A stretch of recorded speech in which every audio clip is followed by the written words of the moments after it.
Aziz vatandoshlar, video davomida bir ona o'zini 7 yoshli qizchasini onlayn fohishalikka jalb qilayotganini ko'rishingiz mumkin. Iloji boricha mana shu videolarni kengroq tarqatib qo'yinglar.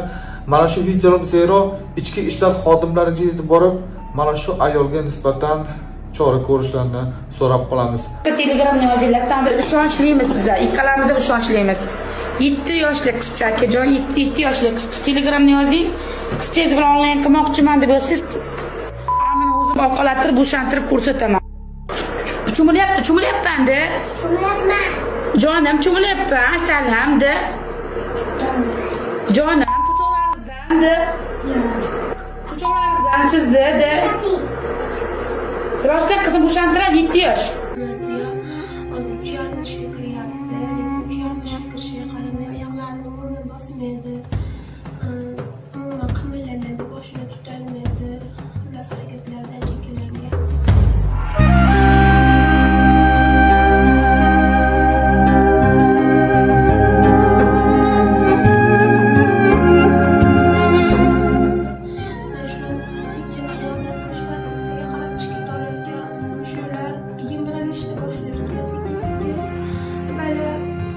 Şuraları yımrılıp oxir o'pkasiga, yuragiga o'tadigan, o'pka bilan yuragan mushulardan iborat bo'lgani uchun o'pkasi qisqarib ketib, oxir nafas ham ololmaydigan bo'lib qoladi.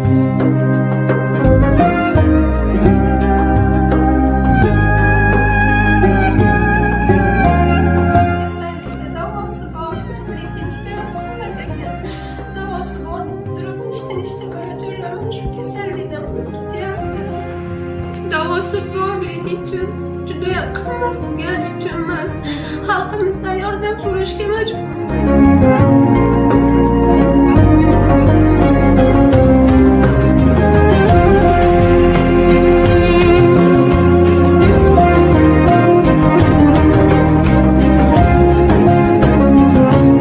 Insonni hayotini oldida qo'yadigan narsa biz hamma yog'imizni sotsak ham buncha pul chiqmaydi bizdan.